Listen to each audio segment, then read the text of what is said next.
One of the patterns that many of us begin to notice later in life is this. The more capable we are, the more we seem to carry. And it's not just tasks, it's responsibility, expectations, it's problems that need solving, details that need managing. And over time, it starts to feel like everything runs through us. Not because anyone officially assigned it, but instead it's because capable people tend to absorb responsibility automatically.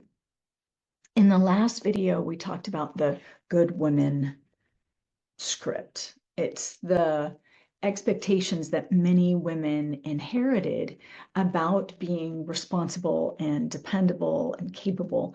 And today, let's talk about something that often grows out of that script. It's the competence pattern, because once someone becomes known as the capable one, something subtle starts to happen. It is responsibility that begins flowing in that direction, and it keeps flowing, and it becomes habitual. That responsibility attracts more responsibility. We've seen it in every group, families, workplaces, communities. People naturally notice who can handle things, who remembers the details, who solves the problems, and who steps in when something needs to be done. When someone proves that they're capable, others begin relying on them, not always intentionally. It just simply happens because it works. If you know that someone can handle something well, it becomes natural to let them handle it again and again and again. And over time, capability becomes a signal. This person can manage it. This person will notice. This person will take care of it. It's interesting how that workload expands.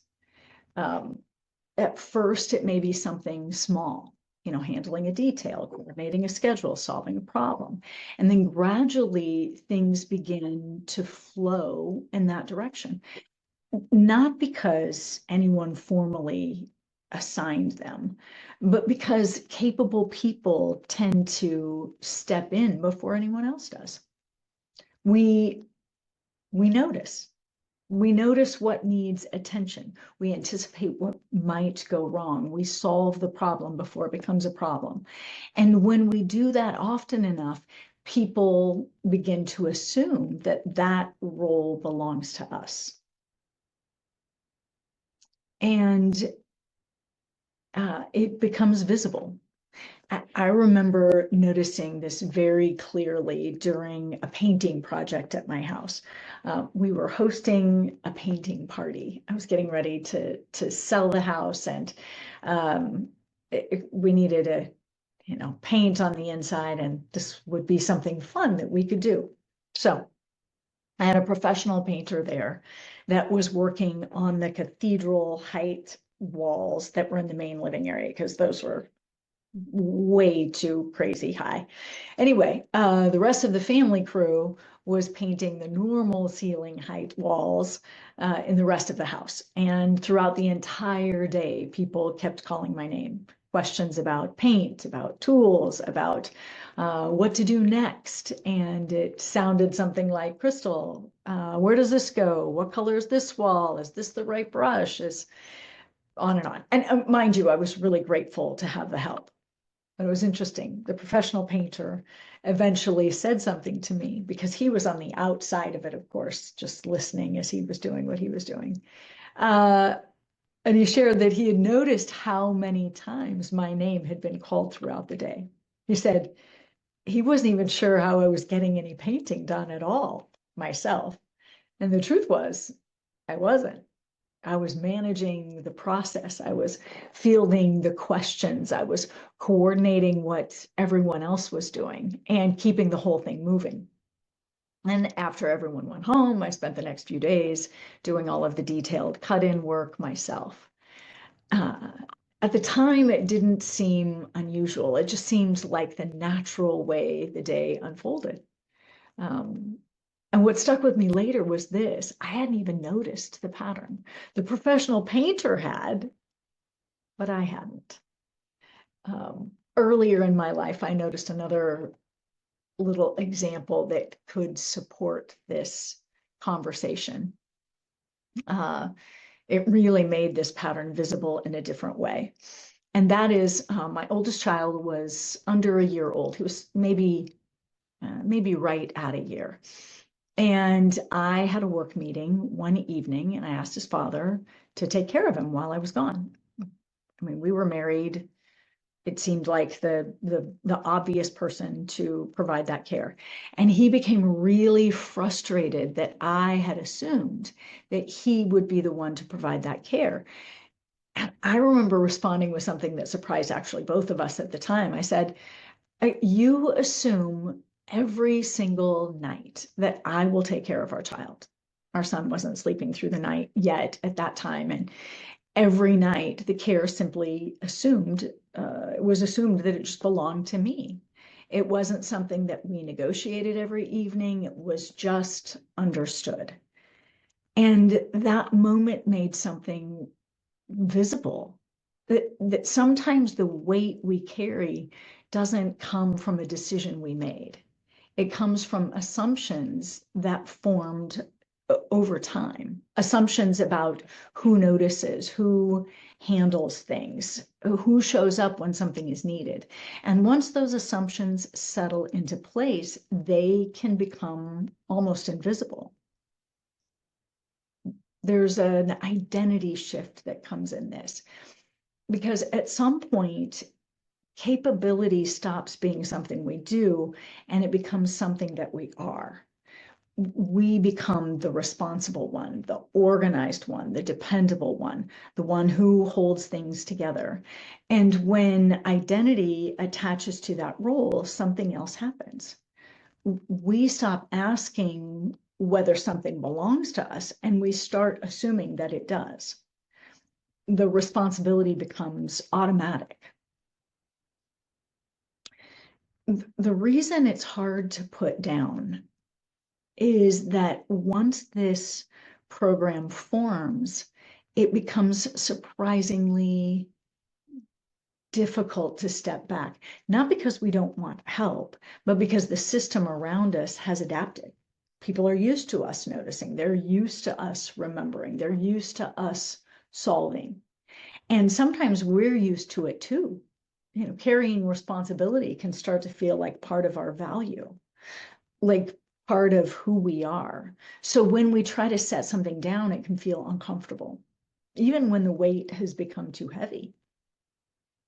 There's a hidden cost in this, because over time, this pattern can create a very specific kind of exhaustion. You know, it's not the exhaustion from doing one big thing, you know, one big project. It's the exhaustion of constantly holding many things, tracking all the details, managing the outcomes, anticipating the problems, keeping the systems running. And because capable women often carry these things, the workload can remain largely invisible. From the outside, life looks stable. From the inside, it can feel relentless because the system rarely pauses. It just keeps scanning what still needs attention, what still needs fixing, what still needs handling. The midlife question really becomes the point at which many of us begin asking, not, can I handle this? But instead, why am I the one handling so much? Why do so many things seem to flow in this direction? Why does the responsibility keep expanding? And those questions are often the first step towards something really important, which is recognizing that capability and responsibility really are not the same thing. That capability is a strength and responsibility can be meaningful. And also, when responsibility expands beyond what is actually ours, it becomes pressure. The moment we begin noticing that difference, that opens us for a shift. When we start recognizing that we're stepping in automatically, we begin seeing where responsibility has expanded. And that awareness creates the possibility of choice, the possibility of doing it differently. It's not abandoning capability, but instead deciding more intentionally what we carry. So here's something to notice this week. Pay attention to the moments when you step in to handle something. Ask yourself one simple question. Did this actually require me?